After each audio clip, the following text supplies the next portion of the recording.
अस्सलामु अलैकुम वरहमतुल्लाहि वबरकातुह।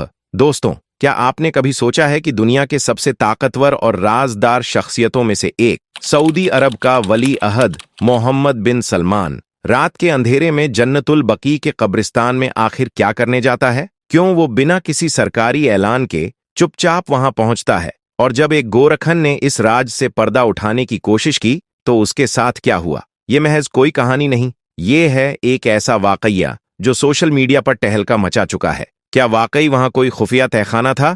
क्या मोहम्मद बिन सलमान किसी सुनहरे राज को छुपा रहे थे, या फिर इस पूरे किस्से के पीछे है कोई रूहानी हकीकत जिसे दुनिया से छुपाया जा रहा है? चलिए, आज हम आपको लेकर चलेंगे उस मुकद्दस जमीन की तरफ। सऊदी बादशाह मोहम्मद बिन सुलेमान के बारे में एक चौंकाने वाली बात सामने आई है जिसने पूरी दुनिया को हिलाकर रख दिया है। यह मामला जुड़ा है जन्नतुल बकी से, वह मुकद्दस कब्रिस्तान जहां इस्लाम के कई अजीम सहाबा, अहले बैत और औलिया दफन हैं। लेकिन क्या आप जानते हैं कि इसी जन्नतुल बकी में एक ऐसा राज छुपा है जो अगर आपने आज सुन लिया तो शायद आप इस पवित्र जगह को पहले जैसा कभी न देख पाएं। कहानी शुरू होती है एक गोरखन से जो कुछ अरसे पहले जन्नतुल बकी में ड्यूटी पर तैनात हुआ था। उसने एक ऐसा खुलासा किया जिससे न केवल सऊदी हुकूमत हिल गई बल्कि खुद मोहम्मद बिन सुलेमान की नींदें उड़ गईं। उस गोरखन का दावा है कि सऊदी वली अहद मोहम्मद बिन सुलेमान अक्सर आधी रात के वक्त खामोशी से जन्नतुल बकी आता था। लेकिन वह वहां करता क्या था, किससे मिलता था और किन तहखानों में जाकर क्या करता था, ये सब राज आज आपको जानने को मिलेगा। हैरानी की बात यह है कि इस पूरे वाकये पर बनी वीडियो और पोस्ट्स को मोहम्मद बिन सुलेमान की टीम ने सोशल मीडिया से डिलीट करवा दिया। इसलिए यह भी मुमकिन है कि यह वीडियो भी हमेशा के लिए हटा दिया जाए, इसलिए इसे आखिर तक जरूर देखिएगा। गोरखन बताता है कि जब उसने जन्नतुल बकी में ड्यूटी शुरू की तो कुछ ही दिनों में उसे महसूस हुआ कि यहाँ कुछ अजीब हो रहा है। रात के सन्नाटे में जब मदीने की गलियां खामोश होती हैं और जन्नतुल बकी वीरान होता है, तब एक बड़ी गाड़ी आकर रुकती है। दरवाजे खुलते हैं और सऊदी अरब का वली अहद मोहम्मद बिन सुलेमान इस कब्रिस्तान में दाखिल होता है। ये देखकर गोरखन हैरान रह गया कि एक ऐसा शख्स जो दुनिया की सबसे महफूज और व्यस्त हस्तियों में से एक है, वह बार बार इस वीरान जगह पर आधी रात को क्यों आता है। हिम्मत करके उसने एक दिन मेन गेट पर खड़े चौकीदार से पूछ लिया, लेकिन चौकीदार ने कहा, ज्यादा सवाल मत किया करो, कुछ बातें जानना तुम्हारे लिए बेहतर नहीं है। लेकिन गोरखन की जिज्ञासा और बढ़ गई। उसने अगली रात फिर पूछा, क्या उनका कोई रिश्तेदार यहां दफन है? क्या वे सिर्फ फातिहा पढ़ने आते हैं? क्योंकि महीने में 4 बार आधी रात को आना, ये बात हजम नहीं हो रही थी। इस बार चौकीदार ने संजीदगी से कहा, देखो भाई, ये बड़े लोगों के मामलात हैं, तुम बस अपना काम करो, इन बातों में पड़ोगे तो मुसीबत में पड़ जाओगे। इस जवाब ने गोरखन के दिल में और भी उलझन पैदा कर दी। अब उसके जहन में यह सवाल गूंजने लगा कि क्या वाकई मोहम्मद बिन सुलेमान जन्नतुल बकी में किसी खुफिया मकसद से आता है? क्या वहां कोई ऐसा राज छुपा है जो आम लोगों की नजरों से ओझल है, या फिर सच में जन्नतुल बकी के नीचे कोई गुप्त तहखाना मौजूद है? यह राज अभी भी पूरी तरह से खुला नहीं है, लेकिन जो बातें सामने आई हैं उन्होंने एक बार फिर सऊदी हुकूमत और उसकी गहराइयों पर सवाल खड़े कर दिए हैं। दोस्तों, कहानी यहीं खत्म नहीं होती, बल्कि यह तो अभी शुरुआत है। अगले चंद लम्हों में आपको पता चलेगा कि जब गोरखन ने हिम्मत करके रात के वक्त कब्रिस्तान की निगरानी शुरू की तो उसने क्या देखा। फिर एक रात कुछ ऐसा हुआ जो न सिर्फ उसकी जिंदगी बदल गया, बल्कि शायद इस राज ने मोहम्मद बिन सुलेमान की नींदें भी उड़ा दी। वह सच में आपके रोंगटे खड़े कर देगा। उस रात चांदनी मदीना की फिजाओं पर खामोशी का पर्दा डाले हुए थी। जन्नतुल बकी के दरो दीवार पर सन्नाटे का आलम था और वह गोरखन जो कई दिनों से अपने दिल में एक भारी राज्य लिए जी रहा था, बिलाखिर फैसला कर चुका था। वो रात के सन्नाटे में एक घने दरख्त के पीछे जा छुपा। दिल तेजी से धड़क रहा था, हाथ पसीने से भीग चुके थे, लेकिन आंखें कब्रिस्तान के मेन गेट की तरफ जमी हुई थीं। और फिर घड़ी ने 12 बजाए। वही स्याह गाड़ी जो पिछली कई रातों से आती थी, आहिस्ता से आकर रुकी और अगले ही लम्हे सऊदी अरब का वली अहद मोहम्मद बिन सुलेमान गाड़ी से तन्हा उतरा। उसके साथ आने वाले गार्ड्स कब्रिस्तान के बाहर पहरा संभाल चुके थे। शहजादे ने एक बार फिर पूरे कब्रिस्तान पर नजर दौड़ाई और फिर आहिस्ता आहिस्ता कदम उठाता हुआ कब्रिस्तान के आखिरी कोने की तरफ बढ़ा। वहां एक पुरानी सी कब्र थी, आम सी, टूटी फूटी, जैसे बरसों से कोई ना आया हो। गोरखन की सांसें थम गईं कि वली अहद इस कब्र की तरफ जा रहा था। फिर ऐसा मंजर शुरू हुआ कि जिसकी गवाही शायद तारीख में न मिले। शहजादे ने खुद अपने हाथों से उस कब्र की मिट्टी खोदना शुरू की। गोरखन सन्न रह गया। दिल में सवालात का तूफान उठ रहा था। आखिर ये क्या हो रहा है? किसकी कब्र खोदी जा रही है? क्या यहाँ कोई अजीज दफन है? लेकिन अगर है तो कब्र क्यों खोद रहा है? और अगर नहीं तो यह अमल तो इस्लाम में सख्त मना है। लेकिन दोस्तों, गोरखन की हैरत उस वक्त चरम पर पहुंच गई जब उसने देखा कि मोहम्मद बिन सुलेमान आहिस्ता आहिस्ता उस कब्र में उतर गया। यह मंजर देखकर गोरखन की आंखें फटी की फटी रह गईं।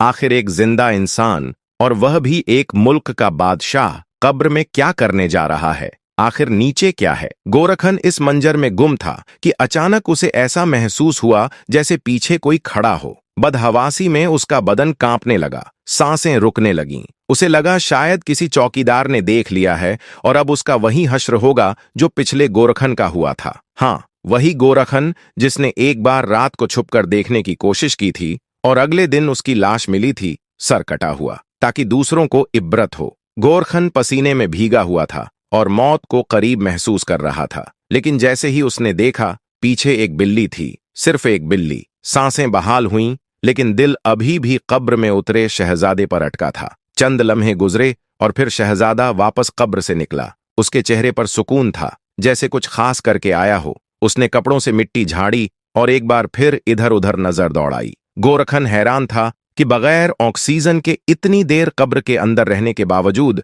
शहजादा मुकम्मल तौर पर ठीक था। गोरखन की नींदें उड़ चुकी थीं। उसका दिमाग बस एक सवाल में उलझा हुआ था। अगली रात जब सऊदी शहजादा एक बार फिर कब्रिस्तान आया तो उसके हाथ में एक स्याह रंग का थैला था। वह बगैर किसी झिझक के सीधा उसी कब्र की तरफ गया और फिर एक बार उसमें उतर गया। लेकिन इस बार किस्मत ने गोरखन का साथ ना दिया। कब्रिस्तान के चौकीदार ने उसे दरख्त के पीछे से देख लिया और फौरन उसके करीब पहुंचा। गुस्से से भड़कते हुए लहजे में कहा, शर्म नहीं आती? चुपके क्या देख रहे हो? अगर यह बात मोहम्मद बिन सुलेमान तक पहुंच गई तो जानते हो तुम्हारा क्या अंजाम होगा? गोरखन घबरा गया। उसके हाथ पांव कांपने लगे और वह गिड़गिड़ाने लगा। मुझे माफ कर दें, आइंदा ऐसी हरकत नहीं करूंगा। चौकीदार ने उसे सख्ती से कब्रिस्तान से निकाल दिया और आखिरी वार्निंग दी, अगर दोबारा यहां नजर आए तो अंजाम की जिम्मेदारी खुद होगी। गोरखन ने वादा तो कर लिया, लेकिन दिल में जो था वह इतना बड़ा राज था कि उसे खामोश रहना गुनाह लगने लगा।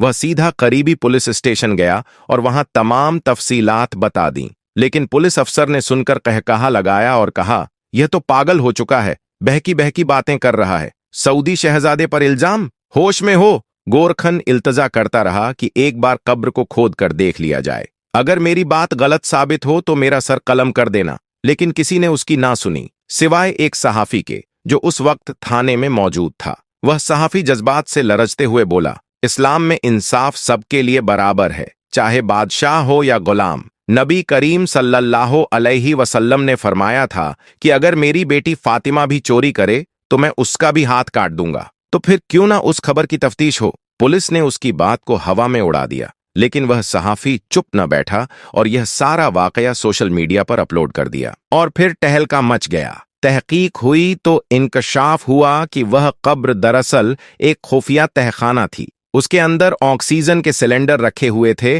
और वहां सोने के छोटे छोटे ब्लॉक्स जमा किए जा रहे थे। यह सोना सऊदी अरब के एक मखसूस पहाड़ से निकाला जा रहा था और इसे हुकूमत की नजर से छुपाने के लिए कब्रिस्तान का चुनाव किया गया था। यह काम इंतहाई राजदारी से किया जा रहा था, क्योंकि सऊदी कवानीन के मुताबिक कुदरती दौलत पर फर्द ए वाहिद का इख्तियार नहीं होता। यह खबर वायरल होते ही सऊदी हुक्काम हरकत में आए और न सिर्फ वीडियो सोशल मीडिया से गायब कर दी, बल्कि गोरखन और सहाफी को झूठा करार देकर मंजरे आम से हटवा दिया गया। लेकिन दोस्तों, यह सवाल आज भी कायम है कि सऊदी अरब में किस पहाड़ से यह सोना निकाला जा रहा था? क्या वाकई उस कब्र के नीचे कोई खुफिया तहखाना मौजूद था? और क्या वाकई शाही खानदान के अफराद इस खजाने के निगहबान हैं? इन तमाम सवालों के जवाब आज भी धुंध में लिपटे हुए हैं। यह वाकया सच है या महज अफवाहों का मजमुआ? इसका हक्की इल्म सिर्फ अल्लाह को है। लेकिन एक बात तय है कि यह खबर सोशल मीडिया पर कई दिनों तक गर्दिश करती रही। लाखों लोगों ने देखी और इस पर मुख्तलिफ राय का इजहार किया गया। कुछ ने इसे हकीकत माना, कुछ ने सिर्फ सनसनीखेज कहानी समझा। हमने सिर्फ वही बात आप तक पहुंचाई है जो आम प्लेटफॉर्म्स पर वायरल हो रही है। अब फैसला आपका है, क्या ये वाकया हकीकत के करीब है या सिर्फ एक खूबसूरत अफसाना। लेकिन इतना जरूर कहेंगे कि सच और झूठ के दरमियान फर्क करना हमेशा एक बाशूर और समझदार इंसान की पहचान होती है। इस दुनिया में कई ऐसे राज होते हैं जो न तो खुलकर सामने आते हैं और न ही पूरी तरह से छुप पाते हैं। प्यारे दोस्तों, इस कहानी ने अगर आपके दिल और सोच को झकझोरा है तो जरा सोचिए, क्या वाकई मोहम्मद बिन सलमान जैसी शख्सियत को जन्नतुल बकी की उस खामोश रात में कुछ ऐसा करने की जरूरत थी जो दुनिया से छुपाया गया, या फिर ये सब सिर्फ इत्तेफाक है? आप इस पूरे वाकये के बारे में क्या सोचते हैं? क्या आपको इसमें कोई साजिश की बू आती है या ये सिर्फ एक मनगढ़ंत दास्तान है? अपनी राय कमेंट्स में जरूर बताइएगा। हम पढ़ेंगे, समझेंगे और आपके नजरिए को पूरी अहमियत देंगे। और हाँ, अगर आपको ये वीडियो थोड़ा भी सोचने पर मजबूर कर गया हो तो इसे अपने दोस्तों, परिवार और हर उस शख्स तक शेयर कीजिए जो इतिहास, सियासत और रूहानियत के इस रहस्यमयी तानेबाने को समझना चाहता है। वीडियो को लाइक करें, चैनल को सब्सक्राइब करें और बेल आइकॉन जरूर दबाएं ताकि अगली बार जब हम कोई ऐसी ही गहराई और सच्चाई से भरी कहानी लेकर आएं तो आपसे मिस न हो जाए। हम फिर लौटेंगे एक नई, गहरी और दिल छू जाने वाली कहानी के साथ। तब तक के लिए इजाजत दीजिए। सलाम और दुआओं के साथ खुदा हाफिज।